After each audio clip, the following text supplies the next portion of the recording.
Di Kota Palembang, sampah menjadi salah satu persoalan yang masih melekat. Pasalnya, masih banyak ditemukan beberapa titik yang menjadi tempat pembuangan sampah ilegal. Dari banyaknya sampah yang dihasilkan di Kota Palembang, 20% sampah tersebut dihasilkan hotel, restoran, mal, dan pasar. Di mana hal tersebut diungkapkan langsung Kepala Dinas Lingkungan Hidup dan Kebersihan di LHK Kota Palembang, Alex Fernandus, yang dijumpai di sela kegiatannya. Ia berharap pihak hotel, restoran, mal dapat melakukan pengelolaan sampah secara mandiri atau melakukan pembuangan sampah secara langsung ke tempat pembuangan akhir atau TPA. Sementara untuk sampah yang dihasilkan rumah tangga, diharapkan pihak rumah tangga maupun RW dapat lebih mengkoordinir warganya, karena waktu pembuangan sampah ke TPS hanya diperbolehkan mulai dari pukul 6 sore hingga pukul 5 subuh.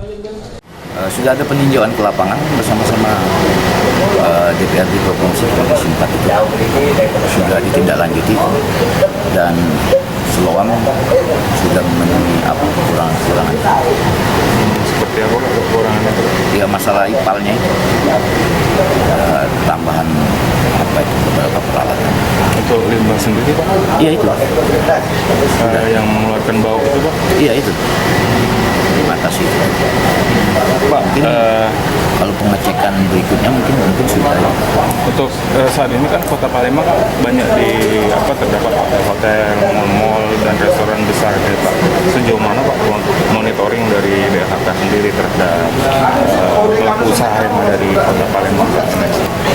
Pelaku usaha ke depan ini ada revisi Perda Nomor 3 Tahun 2015 tentang sampah rumah tangga dan sampah rumah tangga. Jadi nanti mal itu wajib mengolah sampah, melakukan pemilahan, kemudian membuang sampah sendiri ke TPA. Heru Wahyudi, PAL TV.